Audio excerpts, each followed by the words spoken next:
Gente, fecha. Não, pera, acho que agora vai funcionar.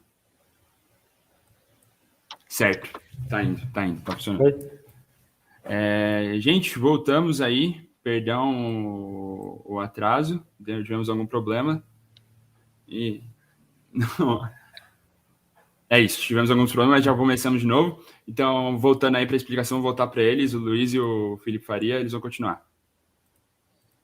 Bom, pessoal, desculpa aí por isso. Eu vou falar tudo de novo, que aí vai dando tempo aí do pessoal entrar.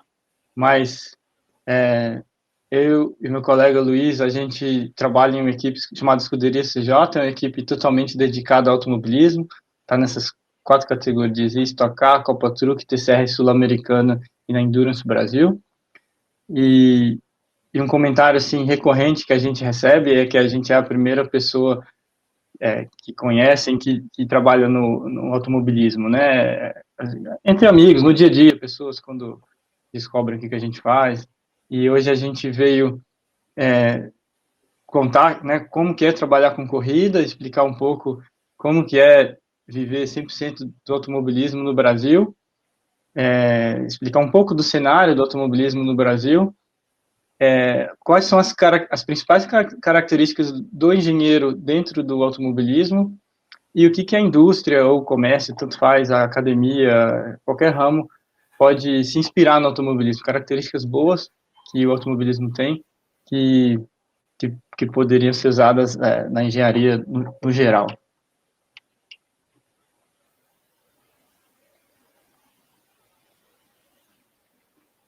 Então, meu nome é Felipe Faria, eu tenho 34 anos, eu sou de Divinópolis, no interior de Minas Gerais. Eu me formei no Cefet de Minas Gerais em 2011. Estou há 11 anos trabalhando com corrida. Até na universidade eu participei do Fórmula SE, que é um primeiro contato, né, com a engenharia de competição. Já trabalhei na Stock Car, Endurance, Copa Truck, na Porsche Cup, já fiz corrida lá fora. Fiz um levantamento bem mais ou menos. Eu trabalhei em 186 corridas, estou chegando aí nas 200.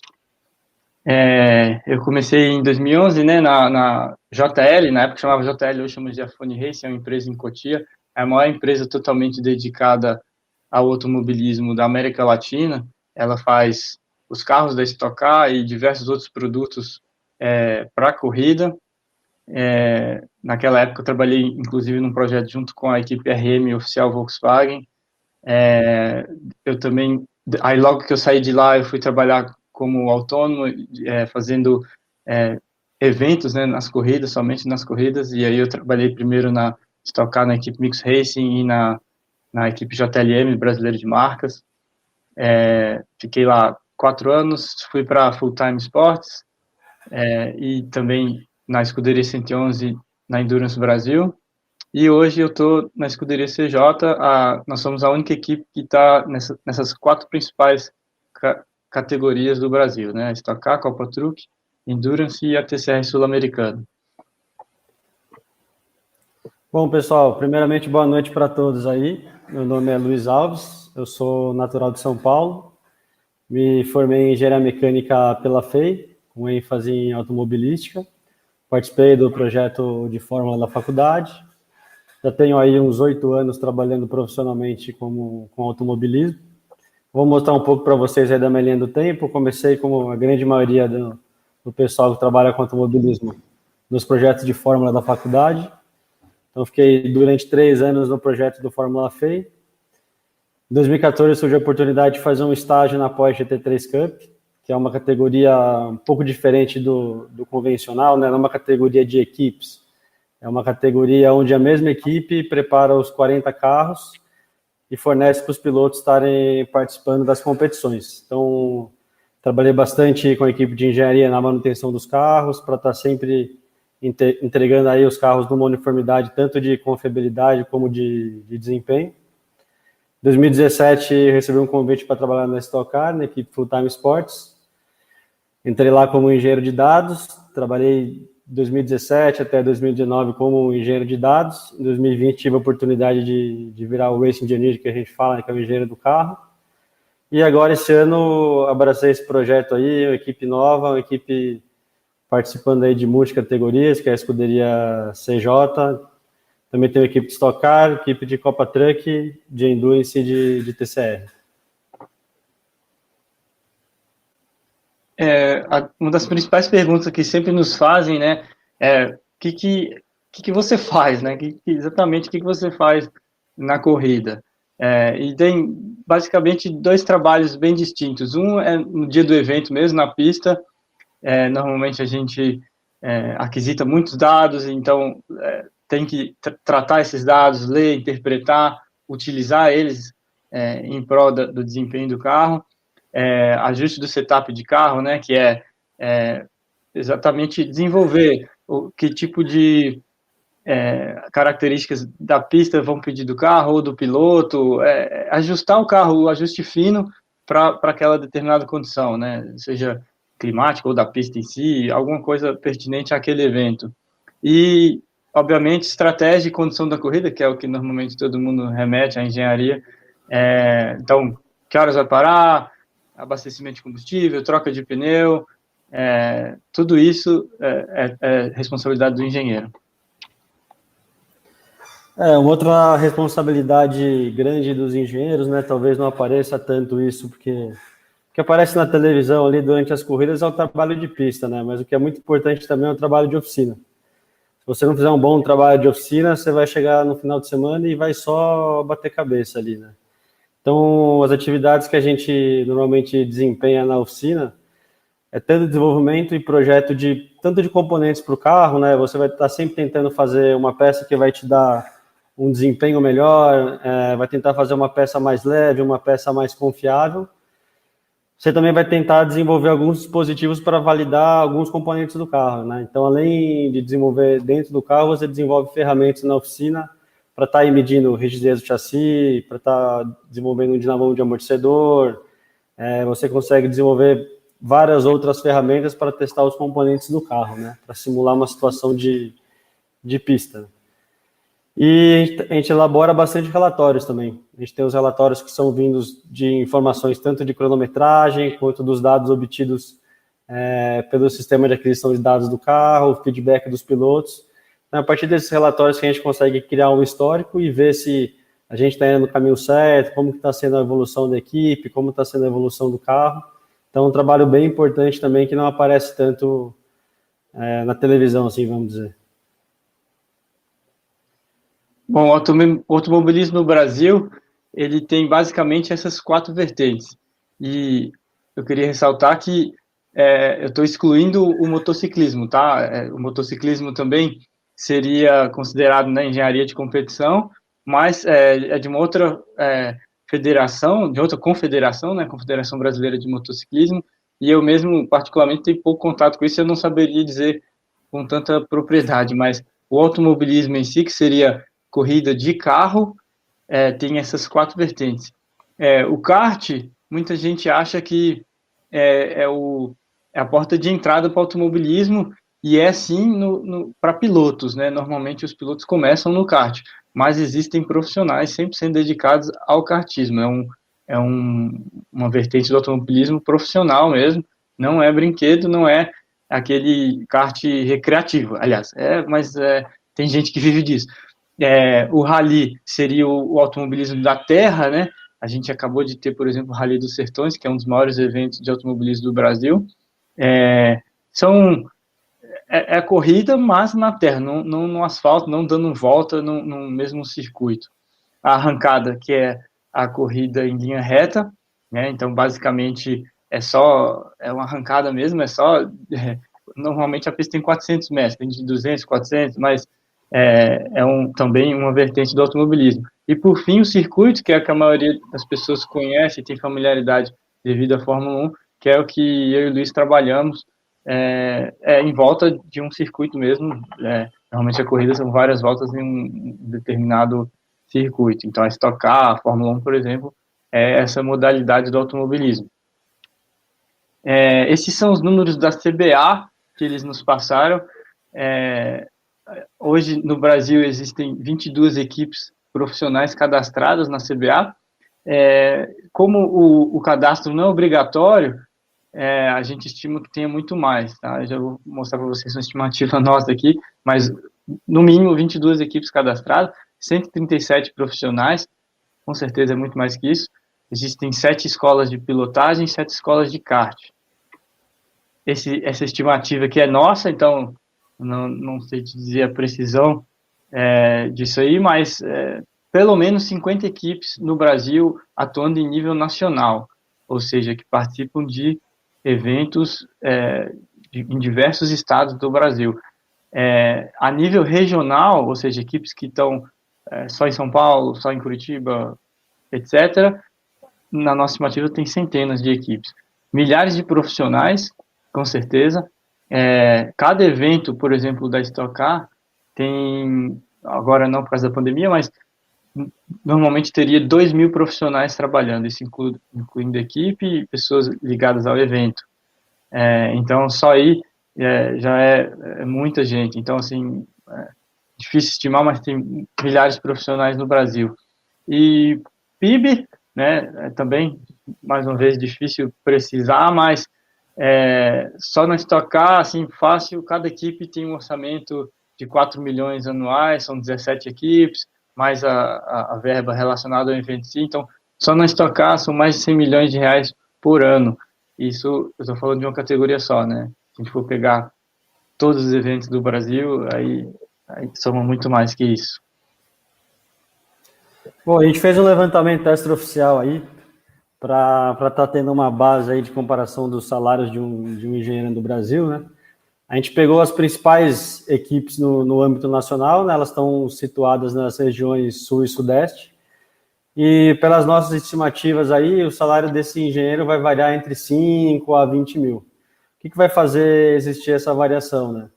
Muito a experiência do engenheiro, um cara que já está há anos no automobilismo, com certeza vai ser um cara que vai ser mais valorizado, mas tem um outro ponto que é importante também. Normalmente os contratos dos engenheiros, normalmente todo ano esse cara tem que estar renovando esse contrato com a equipe, ou o cara está mudando de equipe, então ano a ano esse cara está sendo, como vamos dizer assim, avaliado novamente, né? Avaliado o valor dele. Normalmente quando o cara tem um ano muito bom, o cara ganhou corrida, foi para o pódio, teve um desempenho bastante positivo, esse cara normalmente é bastante valorizado e no contrato do ano seguinte o cara consegue chegar nesse teto aí que a gente está colocando, né, como exemplo. A gente sabe que normalmente os engenheiros têm uma certa característica. Eu estou falando do engenheiro todos, não só do automobilismo. Normalmente o engenheiro é teimoso, né? Mas também é meticuloso, questionador, sistemático no bom sentido. Essas são características comuns de qualquer ramo da engenharia. Mas no automobilismo, o que faz o engenheiro ser diferente? O que faz o engenheiro que trabalha com corrida ser peculiar? E é isso que a gente veio apresentar aqui. E a resposta, eu acho que está nessa foto aí, bem essa, não sei se dá para ver meu mouse, não dá para, não sei se dá para ver meu mouse, tá bem nessa tela aí, que tem um monte de linha, um monte de número, essa é a tela de cronometragem, ela é que causa todo esse, né, o motivo da gente estar aqui hoje, né, que é a competição, né, a partir do momento que um piloto, ou qualquer um pergunta assim, quanto que vira, né, quer dizer, qual que é o tempo da volta, em comparação com os outros, qual que é o nosso desempenho? É aí que começa toda a brincadeira, né? Então, o engenheiro de competição, ele quer vencer a outro grupo de humanos, né? Então, esse é o primeiro fator que torna esse engenheiro diferente dos outros, talvez. Quer rodar o vídeo primeiro? Vou rodar o vídeo. Vou colocar.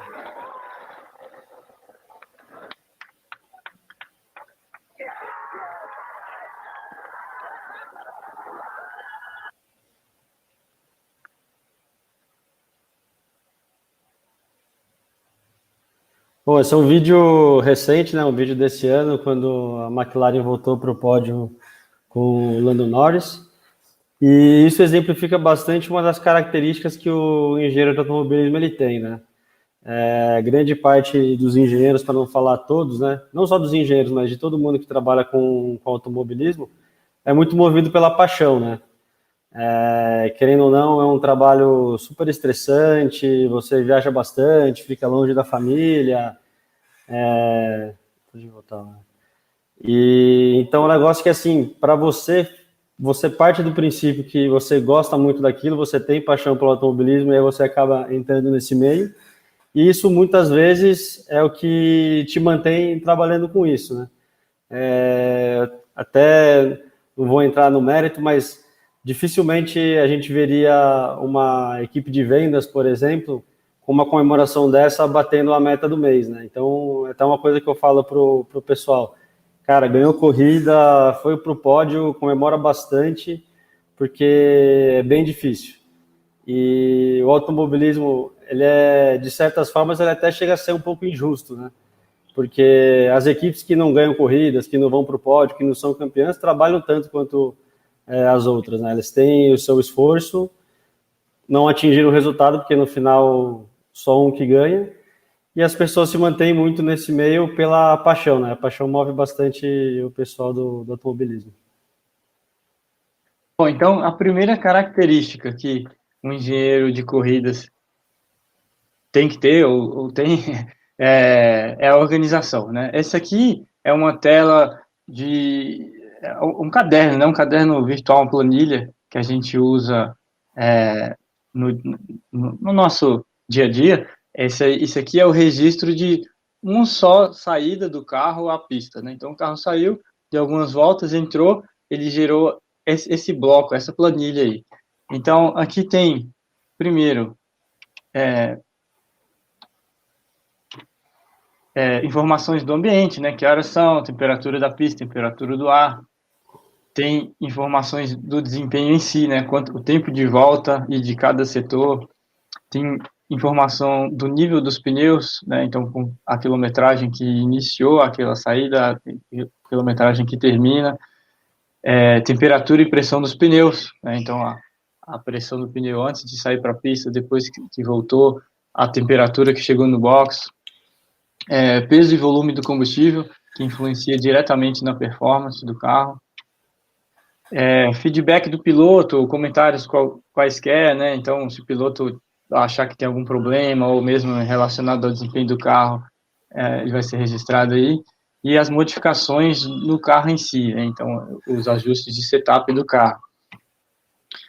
Além disso, a gente trabalha com os dados comumente referido à telemetria, né? Não necessariamente via remoto, mas dados do carro. Então, aqui tem um gráfico bem comum que a gente usa.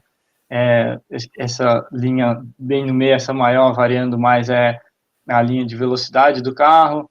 Aqui tem o RPM do motor também, né? A rotação do motor, o ângulo do volante, pressão de freio, e acelerador. Só com esses canais já dá para concluir muita coisa, já dá para tirar muita informação. Esse é só um exemplo, né, que a gente usa bastante.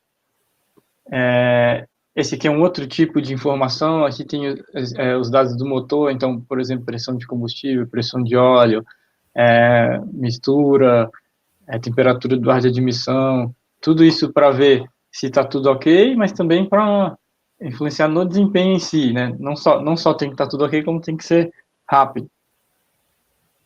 Aqui é uma folha de quilometragem, é só uma página de, sei lá quantos, 30, só da classificação, né? Então tem aí todos os dados de cronometragem eu acho que é de classificação, de todos os concorrentes. Então, além de monitorar os seus dados, de organizar os seus dados, você tem que também estar de olho nos concorrentes, obviamente. E aqui é um exemplo, mas é real, de um cronograma de um evento. Então, você vê, por exemplo, na categoria GT3, que a gente trabalha, o treino livre oficial acabou às 9h40 e ele reiniciou. O próximo treino seria às 10h40, ou seja, 1 hora só para trabalhar. Então, você tem que absorver todas essas informações, interpretar e aplicar no espaço de 1 hora só. Seria impossível fazer isso sem organização, né? Se você não tem muito bem descrito tudo que você vai fazer, todos os procedimentos, é um monte de dado que vai ser usado sem eficiência. E a mesma coisa na oficina. Luiz.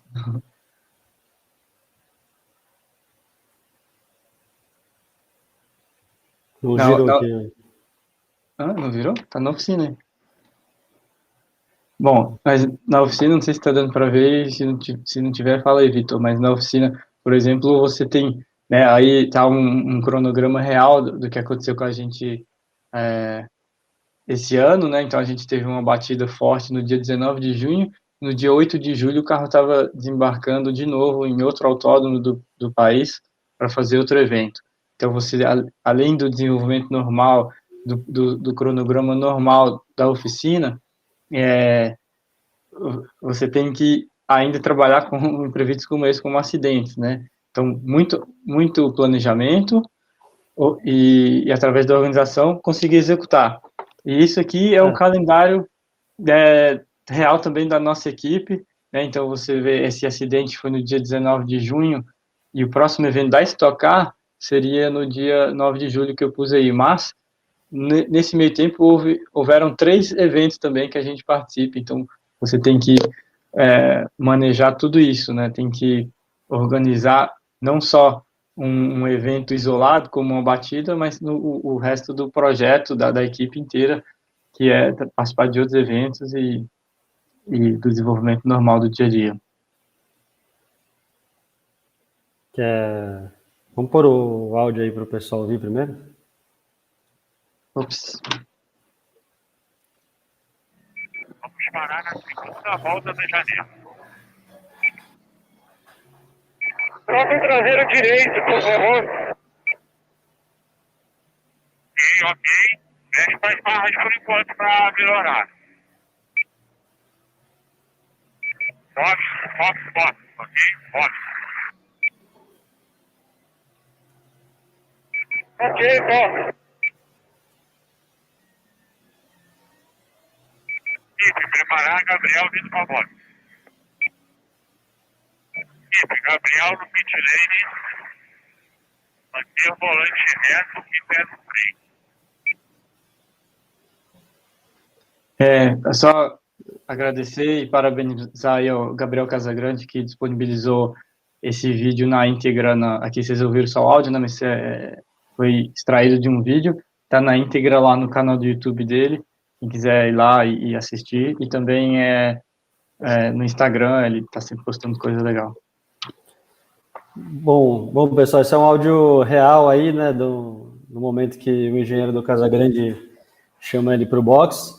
Esse é um dos momentos, assim, mais tensos, né, momento de tomada de decisão durante a corrida, que volta você vai parar, que pneu você vai trocar, o quanto você vai abastecer ou não. E você consegue perceber aí a tranquilidade, né, que tanto o Gabriel, o piloto, quanto o engenheiro dele falam no rádio, né? No automobilismo é um ambiente de muita pressão. Talvez esse no momento dessa corrida seja um momento de mais pressão que um momento de chamada para box, né? Então, tanto os engenheiros, quanto os pilotos, quanto a equipe de mecânicos que vai fazer o pit stop, tá todo mundo muito nervoso, todo mundo muito tenso, mas quando você se prepara, você procura manter tranquilidade nesses momentos, né? Essa é uma característica que o engenheiro precisa ter, ele precisa ser frio, porque se no momento da tensão você se deixar levar pelas emoções ali, você pode acabar tomando uma decisão errada, e até mesmo a forma de você falar mais nervosa, mais agitada, você acaba contaminando todo o grupo, né? Então a gente tem aqui 2 exemplos, talvez esse exemplo da Bolsa de Valores já esteja um pouco desatualizado pela digitalização, mas acho que é um exemplo legal de colocar por tudo que a gente vê aí na TV, o funcionamento das bolsas, né? Aquele monte de gente conversando, gritando, falando alto, gesticulando, com um monte de telefone. E aqui do lado a gente tem um centro de desenvolvimento da SpaceX. Novamente, não vou entrar no mérito também de qual atividade tem mais pressão ou não. Acredito que as duas sejam 2 atividades que tenham bastante pressão, exijam bastante cálculo, bastante frieza aí para estar tomando as decisões corretas. Mas você vê um contraste aí, né? De um lado, a agitação, do outro lado, as coisas bastante tranquilas, né? E é onde a equipe de corrida fica nisso tudo, né? Dito que a equipe de corrida hoje está muito mais para o lado do que é o centro de desenvolvimento da SpaceX, né? A gente até vê, a gente acabou de ter agora uma 24 horas de Le Mans, a gente vê os carros parando no box, com problema, precisando solucionar rápido para voltar com o carro para a pista. Mas a gente ali olhando o pessoal trabalhando, a gente vê que cada um está fazendo a sua coisa, sem agitação. Uma coisa que eu acho que ajuda muito no automobilismo, o pessoal usa muito comunicação por rádio, então não tem aquela gritaria dentro do box, todo mundo se comunica de maneira clara. E assim, existem problemas, existem eventos inesperados, mas normalmente você tem aquele protocolo para lidar com aquele tipo de problema, né? Tem todo aquele procedimento que você se prepara na oficina, caso aconteça isso, caso aconteça aquilo, você tem as suas soluções para tomar. É claro que todo mundo tem adrenalina, tem emoção, sente aquilo, mas não deixa aquilo atrapalhar o trabalho. Uma outra característica que o engenheiro de corridas tem, ou tem que ter, é estar sempre atento ao histórico, né? Como o exemplo, hoje na Fórmula 1, as equipes elas têm a seguinte regra, elas têm que seguir a seguinte regra. Elas têm à disposição 3 tipos de compostos de pneus, o macio, o médio e o duro. Na corrida, ela tem que usar pelo menos 2 tipos de compostos. Parada é livre, pode parar em qualquer volta, qualquer momento da corrida, e pode fazer quantas paradas quiser. As maneiras óbvias de encontrar a melhor estratégia seriam através de testes, através de simulação computacional, que as equipes fazem muito. Mas um jeito simples e também muito usado é checar o histórico. Normalmente as equipes, elas estão muito atentas do que já aconteceu naquele circuito, em situações parecidas, em eventos parecidos, como por exemplo na Stock Car tem a Corrida do Milhão, então as equipes sempre usam como base a Corrida do Milhão de anos anteriores. Essa aqui é um exemplo de como disposto os dados de estratégia da corrida. Então você vê naquele ano, naquele circuito, Bottas fez uma parada só e foi o vencedor. Isso quer dizer alguma coisa para quando as equipes chegarem de novo naquele circuito, né? Então, se você está atento ao histórico, você vai conseguir tirar conclusões mais rápidas. Por exemplo, se você espera um determinado tempo de volta, Fórmula 1 em Interlagos vira 1 minuto e 8 segundos. Se chega lá e todo mundo está virando 1 minuto e 10 segundos, tem alguma coisa na pista. A pista está mais lenta, então você pode agir com isso. E não só a estratégia, né, que é mais fácil visualizar, mas setup e comportamento do carro, né? As equipes não começam a cada evento o trabalho do zero, elas estão muito atentas ao que já aconteceu ali. Estratégia, que eu falei, histórico do safety car. Então, por exemplo, se a simulação te aponta para uma determinada estratégia que teoricamente seria mais rápida, mas naquele circuito tem muito safety car, seja por alguma característica física, como área de escape, sei lá, então a sua estratégia ela vai mudar, você tem que se basear nisso, né? Número de ultrapassagens também, não adianta você fazer uma estratégia que vai depender de você vir escalando o pelotão, também é o histórico que vai te contar isso, né? Então essa é uma característica de ser atento ao histórico. Até falando ainda na questão do histórico, né, aqueles relatórios que eu comentei que os engenheiros elaboram na oficina, muitos desses relatórios do ano anterior são usados para a próxima corrida. Então, por exemplo, vamos para uma corrida em Interlagos, vamos pegar os relatórios que a gente fez pós-corrida da última corrida que a gente teve em Interlagos, vamos ver os dados, o que a gente fez que deu certo, o que a gente fez que deu errado, que calibragem que a gente usou, o que funcionou, o que não funcionou. E a gente faz essa reunião normalmente junto com o piloto. Normalmente, se o piloto já é um piloto que está no segundo ano da equipe, você faz uma análise dos dados dele, o que ele fez de certo, o que ele fez de errado, o que ele pode melhorar. Então, isso também é um trabalho que utiliza os dados de pista, mas é um trabalho de oficina. Outra característica do engenheiro também é a proatividade, né? Aqui a gente tem um exemplo legal. quando o Bottas rodou dentro do pit lane. A gente tem os mecânicos aqui da McLaren ajudando a empurrar o carro. A proatividade deles foi tanto por ajudar a Mercedes, quanto para ajudar eles mesmos também, porque o Bottas estava ocupando um espaço no pit lane onde eles podiam parar o carro deles, o carro podia entrar a qualquer momento e atrapalhar eles. Então, esse aqui é um dos exemplos de proatividade, mas dentro de uma equipe, no geral, né, você trabalha em equipe, você precisa ter proatividade, né? Então, você vê um colega seu que talvez esteja tendo dificuldade com alguma coisa, você pega para ajudar o cara, talvez você aprende uma coisa nova, talvez você vê alguma coisa de forma diferente, né? Outro exemplo que eu posso dar também, o carro bateu durante o final de semana, desmanchou o carro ali e precisa consertar o carro para o próximo treino.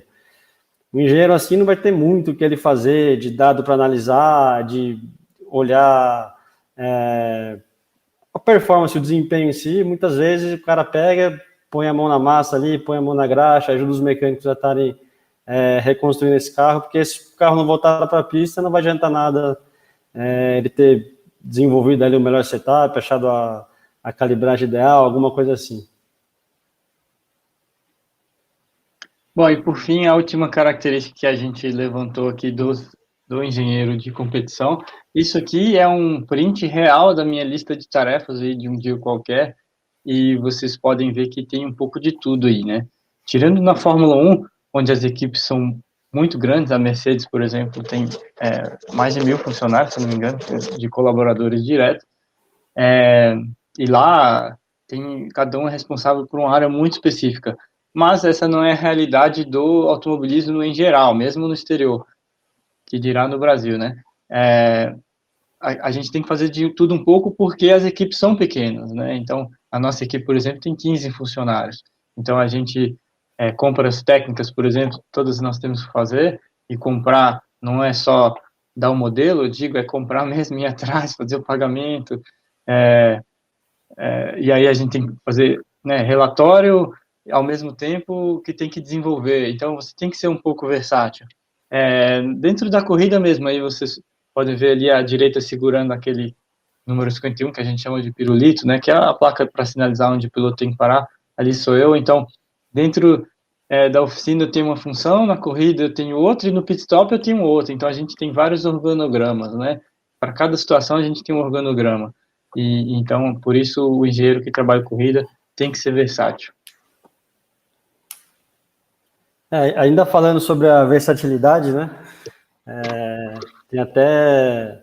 Você sempre vai ter alguma área específica que você vai ser um pouco mais especializado, né? Eu, desde a época do Fórmula, trabalhei com dinâmica veicular, o Felipe sempre foi mais da área de powertrain, mas depois, quando você vai para o automobilismo profissional, você não tem mais essa segmentação assim dentro da equipe, né? É claro que você vai sempre tentar desenvolver um pouco mais aquele lado que você tem mais experiência, mas hoje a gente trabalha praticamente com tudo, né? Vedado de motor, vedado de suspensão, trabalha... Você vê o carro muito mais globalizado, vamos dizer assim. Excelente comentário, Luiz. As equipes de Fórmula SE às vezes confundem um pouco isso. As pessoas, quando estão na equipe, acham que vão trabalhar com aquilo o resto da carreira, que está se especializando em uma coisa e vai seguir aquilo o resto da carreira, mas quando você chega no automobilismo, você tem que entender de tudo um pouco. Bom, outra característica da engenharia, né, voltada para o automobilismo, que é uma característica, acredito que em geral na engenharia, mas talvez pelas algumas limitações, talvez impostas por regulamento, talvez limitações financeiras, acabam fazendo com que os engenheiros de automobilismo aí se virem um pouco mais para obter as informações que eles precisam. Então, no geral, a gente seguia por indicadores. Então, vamos dar um exemplo aqui. Uma das informações mais importantes para o engenheiro é saber, por exemplo, o ângulo de deriva de um pneu. Então, você tem algumas formas de você realizar essas medições. Você pode instalar um equipamento para medição do slip angle, né, que é o ângulo de deriva. É um equipamento extremamente caro. Você vai adicionar uma estrutura que vai alterar outros parâmetros do carro.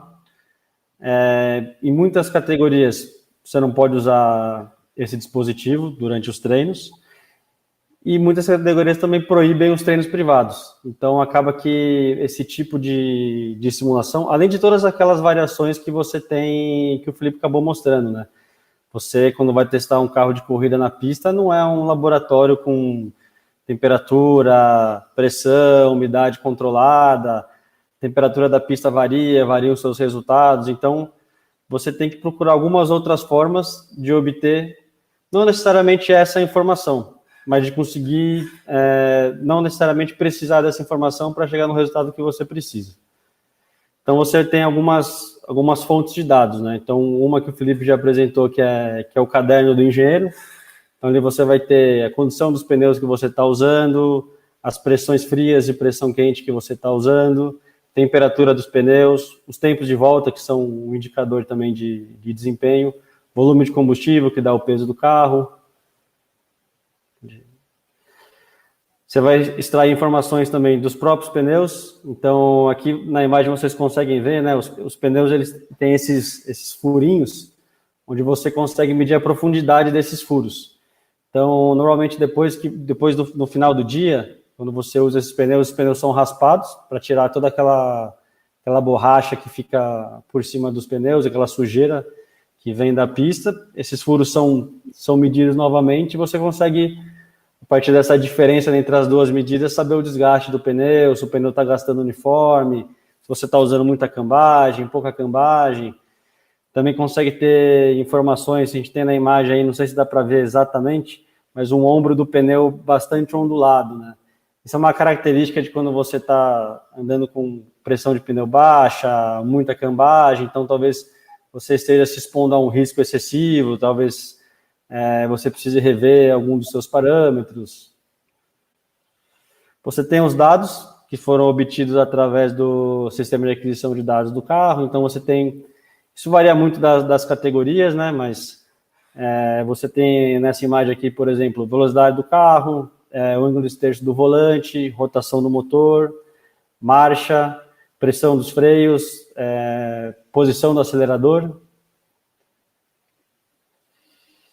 E, por fim, você tem o feedback do piloto. O piloto vai estar ali te falando o tempo inteiro, cara, o carro tá ruim de frear, tá bom de frear, o carro... sai de frente, sai de traseira, tem tração, não tem tração. Então, no final, você vai ter que acabar juntando informações de todos esses segmentos, né, que a gente mostrou aqui e tirar a sua conclusão do que você vai fazer de setup, de estratégia, o que você vai extrair disso tudo.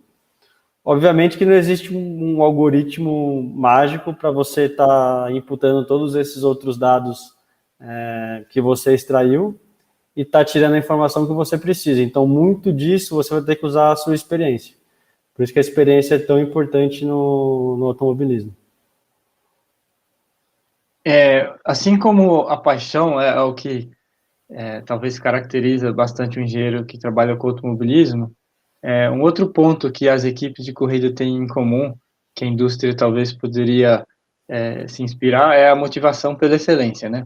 Aqui, eu tentei colocar uma foto do que é o nosso estereótipo, o que nos remete imediatamente quando a gente pensa numa oficina mecânica de carros, que é esse ambiente que tem até uma certa organização, mas bem sujo, né? É uma oficina mecânica comum, e essa seria uma oficina, a nossa oficina lá da nossa equipe, equipe de corridas, né?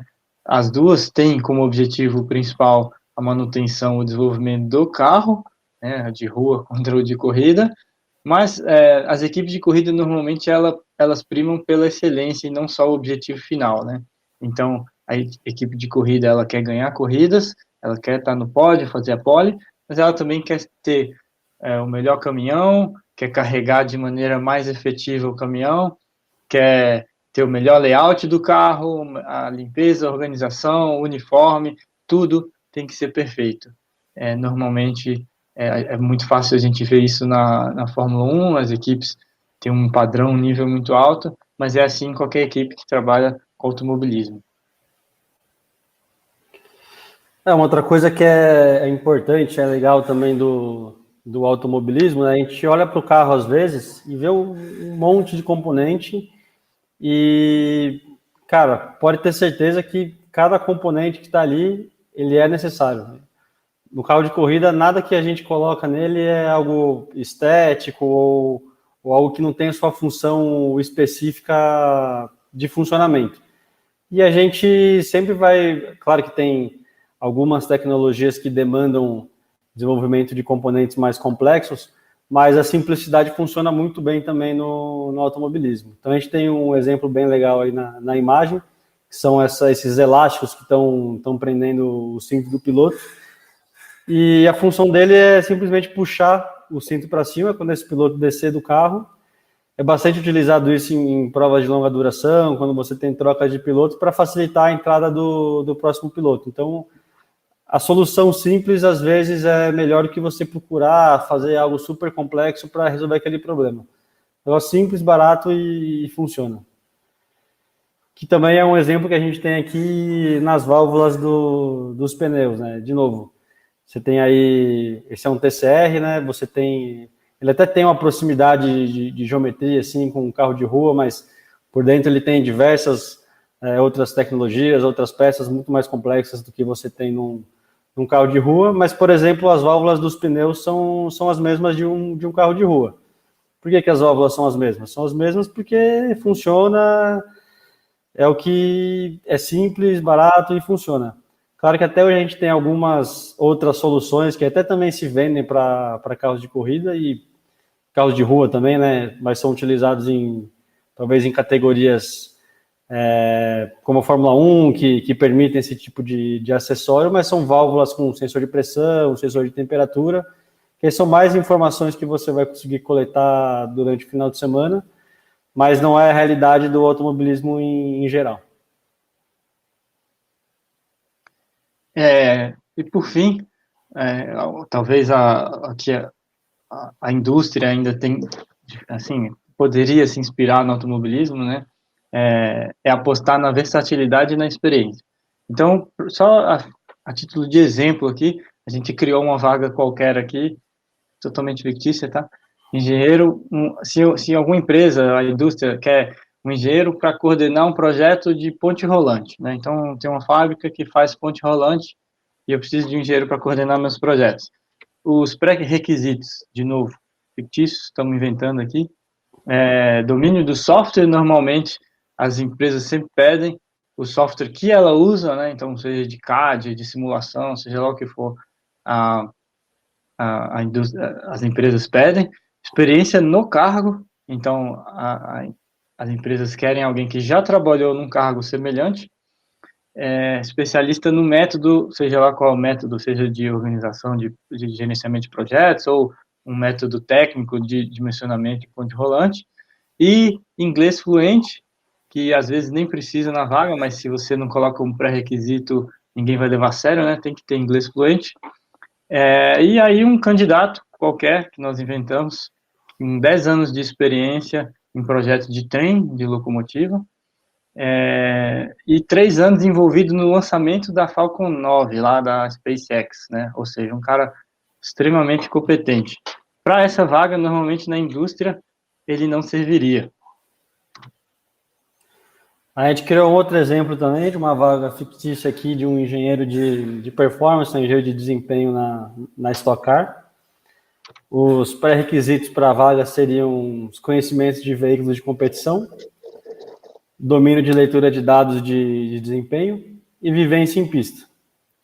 E a gente colocou o mesmo candidato aí, os 10 anos de experiência em projeto de treino e os 3 anos envolvidos no lançamento da Falcon 9. Esse cara, apesar dele não atender 100% dos requisitos da vaga, esse é um cara que vai ser considerado para estar trabalhando nessa vaga. Por quê?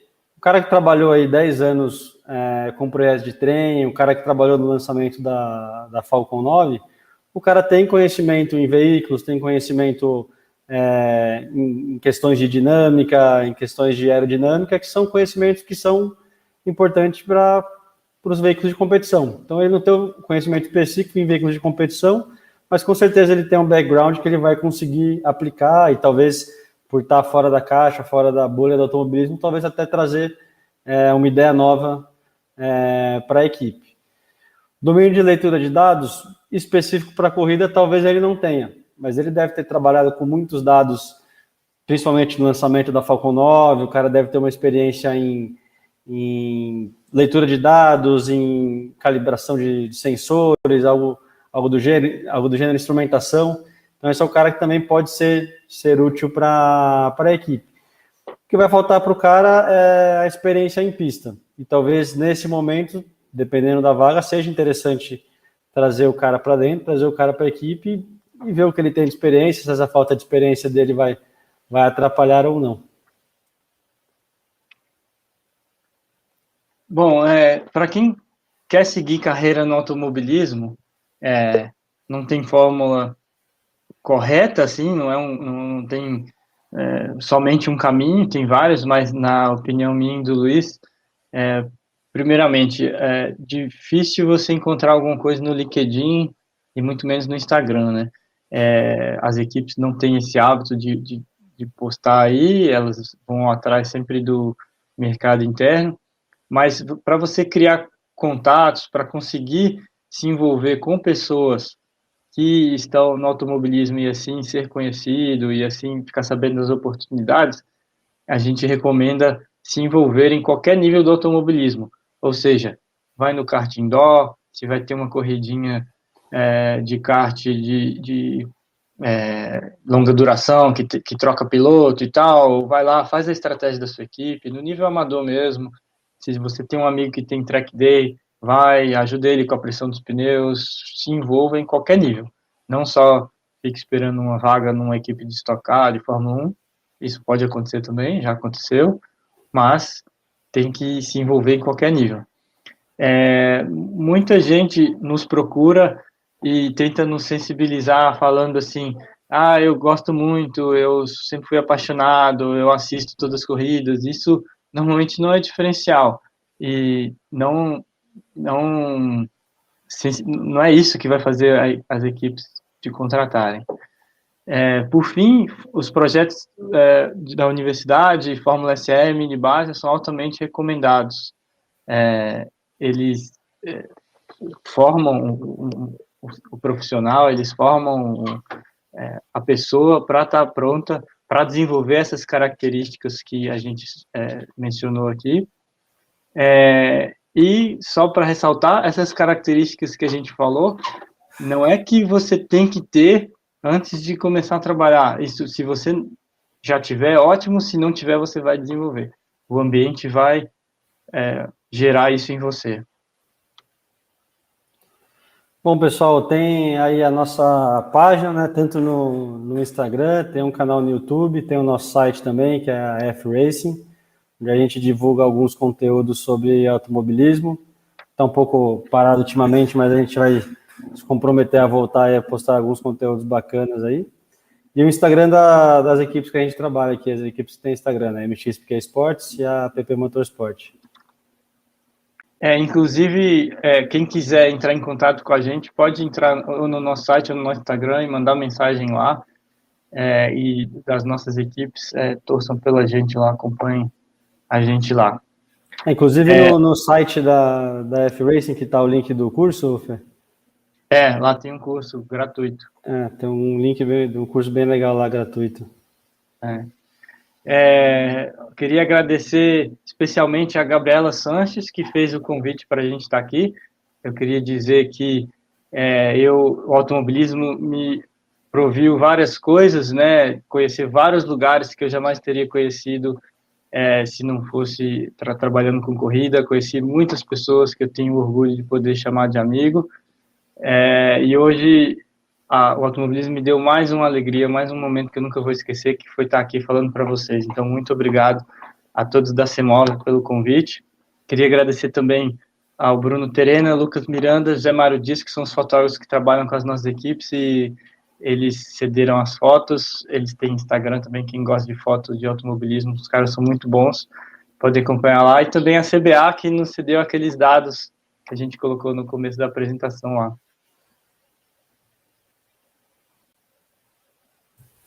É isso, pessoal. Muito obrigado pela apresentação. Nossa, muito, muito interessante mesmo.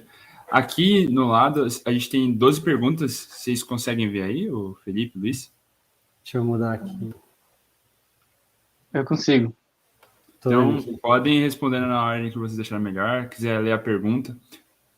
É melhor assim, eu leio a pergunta e vocês já respondem, então. O João Victor Dantas de Andrade perguntou: qual porta de entrada vocês acreditam que seja melhor para universitários? Tentar estágio em alguma categoria? Acho que vocês comentaram, né, sobre qualquer nível de entrar, mas pode. Eu acho que o Felipe falou um pouco em um dos slides, mas tem duas coisas que a gente considera bastante importantes assim como porta de entrada, né? A primeira é você tentar se envolver em qualquer nível de automobilismo, como ele falou, cara, seja um negócio amador, um track day, seja um kart. Depois que você começa a entrar no meio, as pessoas começam a te conhecer, tudo deslancha um pouco mais fácil. Então, uma coisa vai puxando a outra, você faz um trabalho aqui, faz um trabalho ali, você vai ficando conhecido. Infelizmente, nesse meio, normalmente as vagas, como o Felipe falou, não são divulgadas, né? Normalmente você procura dentro do seu mercado interno ali, dentro das pessoas que você conhece, quem tem as características para essa vaga. Conforme você vai se expondo a esses níveis de automobilismo, você vai sendo conhecido e vai se tornando um candidato para essas vagas. Outra coisa que a gente recomenda bastante é a participação dos projetos, tanto do Fórmula quanto do Minibaja. A gente acredita que os caras que têm, não que seja algo essencial, obrigatório, mas a gente acredita que os caras que participam desse tipo de projeto chegam bem melhor preparados para o automobilismo profissional. E as vagas de estágio nas equipes, elas são bastante raras, mas elas existem. Talvez até nos últimos anos aí tenha aumentado bastante esse tipo de vaga, mas é muito na linha do que a gente falou, né? Geralmente você não abre essa vaga, até aconteceu uma vez da gente quando eu trabalhava na Full Time, a gente abrir uma vaga na Unicamp, que é próximo da sede da equipe, e trouxemos ali 20 candidatos, entrevistamos, e aí no final acabamos escolhendo o que mais se adequava para a vaga, mas não é o mais comum. Normalmente, quando você precisa de alguém, você procura algum conhecido no mercado que está disponível, que tem a característica e o perfil para essa vaga. É legal, mas a segunda pergunta foi perguntar também sobre estágio, processo seletivo, acho que você respondeu, mas eles também querem saber como que vocês entraram para as equipes, se vocês puderem responder um pouco. Vamos falar de uma maneira bem, bem sucinta, né? Basicamente, tudo começou para mim, e eu acredito que o Luiz também, no Fórmula SAE, dentro da universidade. Lá eu, por acaso, conheci pessoas, mas, na verdade, eu até, uma das pessoas que eu conheci, que por coincidência, também, coincidência não, mas também estava no Fórmula SAE, eu conheci um dia no autódromo em Interlagos. Então, eu só conheci essa pessoa porque um dia eu estava lá, eu fui acompanhar um treino da Stock Car lá, como espectador, como fã mesmo, e aí conheci essa pessoa lá. Né? Então, eu participei do Fórmula SAE, aí quando eu me formei, essa pessoa, que é o João Campos, é engenheiro da Full Time, meu amigo até hoje, ele trabalhava na JL, e aí que eu fiquei sabendo dessa oportunidade, ele me indicou. Resumidamente, foi assim. A minha foi também através do Fórmula. Quando abriram a vaga de estágio na Porsche Cup, praticamente todo o quadro de engenharia eram de ex-membros tanto do Baja quanto do Fórmula da FEI. Eles acabaram abrindo o processo seletivo, eu me candidatei, eles já me conheciam, sabiam que o meu perfil era parecido com o que eles procuravam e acabaram me escolhendo. E aí, para estocar, pela vivência na Porsche Cup, acabei conhecendo o Felipe, entrei na equipe por uma recomendação dele. Nossa, que legal. Gente, já pedindo desculpa previamente, vai ter um barulho aí, minha cachorra, mas enfim. O Luiz Henrique Piffer perguntou também qual é o mercado para o brasileiro de competição, qual é o mercado para o engenheiro brasileiro de competição em equipes como a Fórmula Indy, a Fórmula 1, a NASCAR e a WEC, se existe esse mercado, como que ele funciona? Com certeza, a gente até conhece algumas pessoas que trabalham nessas categorias aí, pessoas que estavam aqui junto com a gente no Fórmula CE e hoje estão lá. Normalmente o engenheiro brasileiro é bem cotado em qualquer área, eu acho, né? Eu acho que aqui, como a gente tem uma limitação de recurso, de tecnologia, normalmente a gente desenvolve algumas habilidades que são bem vistas no automobilismo. Em qualquer equipe, seja das categorias top mundiais, como também da Stock Car, para você entrar assim, sem experiência prévia, você tem que ter alguma habilidade que seja interessante para as equipes, né? Então, por exemplo, na Fórmula 1, o mais comum é estudo aerodinâmico. Se você tem uma grande especialização, se no seu estudo você se especializou em aerodinâmica, você consegue entrar diretamente na equipe de Fórmula 1. Estou dando um exemplo, tá? Então, existe o mercado. Eu acho que hoje o principal limitante é o visto, né? A maioria das equipes, né, tanto nos Estados Unidos quanto na Europa, você precisa de visto para trabalhar, mas em relação à capacidade, é totalmente possível. Perfeito. Aqui o Gabriel perguntou o quão a Fórmula SAI foi importante na carreira de vocês. Muito. Igual eu falei, né? Foi o que possibilitou, foi o caminho que eu comecei, mas não só isso, também foi onde eu desenvolvi muitas habilidades, e eu falo muito mais de comportamento, de postura, do que técnicas, tá? Mas foi onde tudo começou aí. Para mim também foi muito importante, tanto no desenvolvimento profissional quanto pessoal, como o Felipe falou, e foi onde eu pude ter certeza que era realmente isso que eu queria, né? Que era seguir a carreira com automobilismo. E aí, através do Fórmula, você conhece bastante pessoas, que foi o que acabou me levando a talvez estar onde eu estou hoje. Perfeito. Aqui o Felipe Azanque dos Santos, ele comentou assim, ó: hoje a gente vê muita questão dos dados e de data science para decisões estratégicas na Fórmula 1. Existe espaço aqui no Brasil nessas categorias? Vocês acham que essa área tende a crescer? Tende a crescer, sim, mas ainda nas categorias que nós temos aqui no Brasil, ainda não está no nível Fórmula 1, né? E você pode ver, por exemplo, eu estava vendo semana passada vagas de emprego na Fórmula 1, e a AlphaTauri, a Haas estão buscando engenheiros de estratégia. No Brasil não tem engenheiro de estratégia, é igual a gente falou, é o mesmo engenheiro que faz várias coisas. Então, assim, devido à verba, né, a gente ainda não tem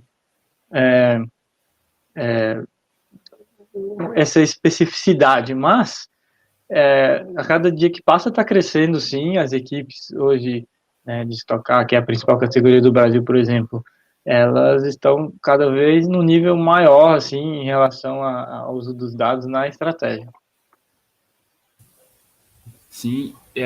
Agora, a próxima pergunta é uma coisa que eu me indago bastante durante esse período de graduação, mas está aí. Pedro Sotelo Calvo perguntou: os conhecimentos que vocês aplicam nos seus cotidianos, eles vêm muito da graduação ou aprenderam mais na prática do trabalho em si? Essa é uma pergunta boa. Com certeza, a gente aplica muito do que a gente aprendeu no curso de graduação. A base que você tem como engenheiro para estar trabalhando com o desenvolvimento do carro é muito importante. Só que tem, vamos dizer assim, outros 50% de aplicações ou de características que são muito específicas, não só do automobilismo, mas de um carro específico em si. Então, às vezes o cara tem muito conhecimento de engenharia, que é o conhecimento que ele adquiriu na graduação, tem muito conhecimento adquirido, por exemplo, numa Stock Car, e aí o cara vai trabalhar com um carro de Fórmula e o cara vai ter muita dificuldade, porque são carros com características diferentes, carros com necessidades diferentes. Então, sim, você ter essa base da graduação é muito importante, você sempre vai procurar estar aplicando o seu conhecimento adquirido pela engenharia, vai te encurtar muitos caminhos para isso, para entender as coisas mais rápido, para chegar nos resultados mais rápidos, mas tem muita coisa que você precisa ter experiência, ter testado, ter vivido aquilo. Eu acho que essa resposta vale para qualquer ramo da engenharia, tá? Não é exclusivo do automobilismo. Acho que a gente, às vezes, quando está na graduação, tem sempre essa dúvida, né? Como que vai ser quando eu estiver no mercado de trabalho? E a verdade é que o mercado de trabalho, ele tem algumas coisas que você não consegue aprender, né? Que é a postura, por exemplo. Nenhum professor vai te ensinar isso, cada situação é uma, né? Apesar de que você amadurece na universidade também, mas a engenharia, no geral, é assim, né? E as coisas evoluem muito rápido. Então, você tem que estar preocupado em sair da universidade, tendo feito um curso bom, o resto vem naturalmente, você vai se especializar, vai trabalhar e as coisas vão acontecendo. Não tem como fugir da graduação. Sempre essa é a resposta. Mas aqui várias pessoas perguntaram uma coisa parecida aqui, que é qual área da engenharia está mais presente no automobilismo? A gente pensa muito na engenharia mecânica, mas é ela mesmo que está sempre mais presente no dia a dia de vocês? No nosso, acho que sim, né? A dinâmica veicular, no geral, seja suspensão, aerodinâmica, eu acho que ela é um ramo da engenharia mecânica, mas a eletrônica dos carros de corrida é cada vez mais complexa, então tem muito engenheiro eletrônico, muito engenheiro eletricista no automobilismo também. Por coincidência, nós somos engenheiros mecânicos, nós dois, mas tem amigos que são racing engineers, que são engenheiro eletricista, né? Até o Felipe Vargas, ele também tinha uma graduação diferente. O que era mesmo? Era elétrica, era elétrica. Elétrico, né? Mas tem até um ex-aluno da Poli, eu acho, ele tá trabalhando na Fórmula 1, que é o Felipe Marquezin, ele fez engenharia de produção, se eu não me engano. E a gente tem a Fórmula E hoje também, né? Fórmula E hoje, o grande número de engenheiros hoje é elétrico, né? Olha que legal. Agora, eu acho que as duas últimas perguntas, dá para responder elas até próximas. Eles perguntaram aqui qual é o software de CAD que vocês utilizam, se tem algum mais presente, e também quantos engenheiros vocês possuem nas equipes de vocês. Na nossa equipe, nós somos 3, eu, o Luiz, o Tom, aí tem um estagiário, que é o João, e o dono da equipe é engenheiro. Então, quantos que eu falei? 4? 5. 5? Sim. Então 5. Nós somos 5, mas um não conta que é o dono da equipe, ele é mais gestor. Então 4, né? Nós 3 e o estagiário. E eu acho que essa é uma realidade na maioria das equipes. Não sei se o Luiz concorda. Não, concordo. E qual que era a outra pergunta? Era do software. De qual software de CAD vocês mais utilizam? Lá na equipe a gente usa o SolidWorks e o NX. Mas qualquer software de CAD é válido, né? Eu acho que o software em si é uma ferramenta, né? O que você vai fazer com ela que é importante. Só voltando na questão lá do número de engenheiros, na verdade, as equipes já costumavam trabalhar já com esse formato mais enxuto de engenharia, mas infelizmente no ano passado, devido às questões da pandemia, foi obrigado a restringir o número de integrantes. Então hoje, basicamente, a gente tem a equipe de engenharia, o que a gente pode ter na pista, que são em torno ali de 3, 4 engenheiros. Não dá para ter muito mais do que isso, porque uma equipe de Stock Car hoje pode ter 9 integrantes. Então você precisa ali de pelo menos 6 mecânicos para conseguir fazer a operação, 6 ou 5, e você vai ter 3 ou 4 engenheiros. Então não tem muito como a gente crescer tanto essa estrutura. Agora uma última pergunta mesmo, final, mas essa é mais minha. Tem algum engenheiro de vocês que acabou trabalhando apenas como mecânico, assim, do tipo, que é uma pessoa que foi formada nessa área, ou isso é uma coisa que difícil de acontecer? Como? Não entendi. Porque muitas vezes a pessoa se forma em engenharia, acaba ficando difícil de conseguir algum emprego, coisa do tipo, mas ela quer muito trabalhar nessa área, ela parte para essa parte mais manual, digamos assim, já chegou a acontecer?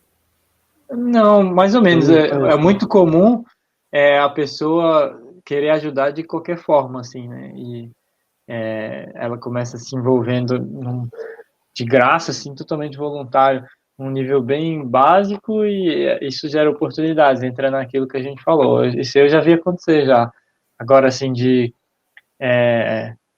eu topo qualquer coisa, então eu vou ser ajudante aqui dos mecânicos. Isso eu nunca vi. Eu acho que é possível, mas eu nunca vi, não. Eu já vi mecânicos que, durante a vida, se formaram em engenharia e começaram a trabalhar como engenheiros. Isso eu já vi, mas eles eram mecânicos antes. Não, perfeito. É isso, pessoal. Acho que ficou bem explicado. A gente teve uma quantidade interessante de perguntas aqui. E é isso. Qualquer coisa, vocês podem olhar as redes sociais deles. Gente, fiquem espertos nas nossas redes sociais. Eu vou mandar por aqui também o form de feedback. Mandei aí no chat. Pedir para vocês responderem esse forms para a gente ficar esperto com o que precisa melhorar, o que vocês gostaram. Está fixado aí no chat. E é isso, gente. Muito obrigado por terem comparecido. Obrigado, Felipe. Obrigado, Luiz. Foi realmente muito interessante. Valeu, obrigado. Valeu, pessoal. Obrigado.